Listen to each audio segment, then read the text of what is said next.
Hello, I'm that James guy, and I have found yet another very interesting specimen out here on the farm in Manitoba. This right here is an old Adams motor grader, which, whatever, I don't know much about Adams motor graders, but what I do know is this is an early International Harvester diesel engine. So I guess you could say this is another episode of the How Old Stuff Works playlist. This engine is really neat, and I'm about to describe why. First of all, you can see the serial numbers. Well, you can't really see them anymore, but this bottom one kind of tells you that it is an International Harvester Company engine model. Is a PD40, which was the very first diesel engine that International Harvester made. And here's why it's so cool, is because you saw my D8 video and you saw that, hey, to get these old diesels started, you had to use the gasoline engine to crank it over because diesels just didn't start very good. Here's a very primitive injection pump, pre-combustion chambers. You can see they kind of went into the injectors here, but you know, fuel injector technology back then was very primitive, very low pressure, crappy spray patterns. Stuff just didn't start very well when it was cold. Nearly impossible. And at the beginning, there wasn't even a starter motor in the world that would crank over a diesel engine like this. So International had a very interesting, genius idea. Here you can see on the other side, we have a carburetor with a choke, and we also have a magneto with spark plugs. So this diesel engine also has spark plugs and a carburetor. Yes folks, you would start this thing on gasoline, and once it was warmed up, you would switch it over to diesel. So right here was the main switch between gasoline and diesel. So normally, the way the engine ran normally was in diesel mode. When you're driving this thing down the road doing work, it was running on diesel fuel. So you had an intake valve, you had an exhaust valve, and then you had a third valve called the start valve.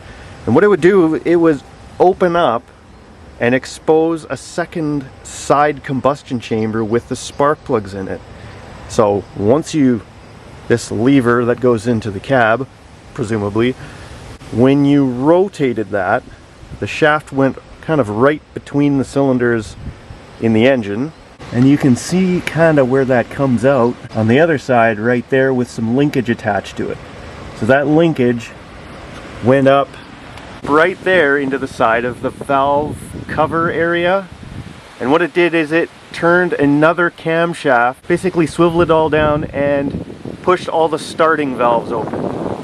The other part of this linkage went right here, and what it did is it closed a flapper in the intake manifold so that instead of pulling air from the normal air cleaner right here into this elbow, it sucked up through the carburetor.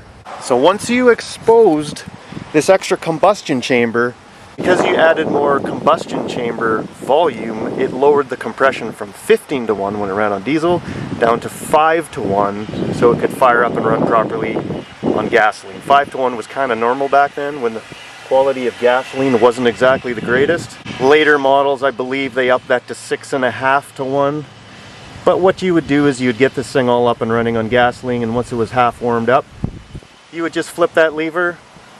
It would divert, instead of sucking air through the carburetor, it would then start sucking normally.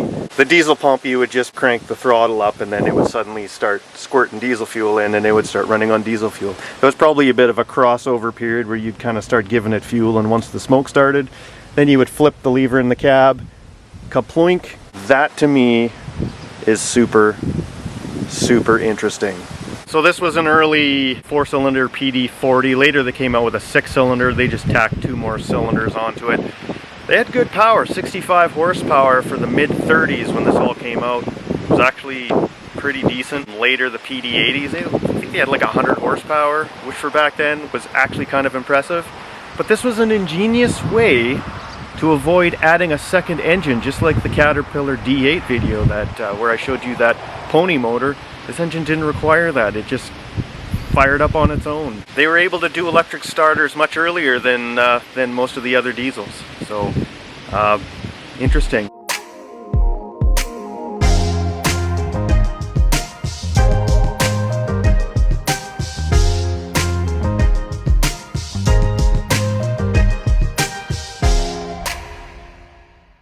Hey, if you found this a little bit useful or even mildly entertaining, please hit the subscribe button, hit the like button, and I will see you next time.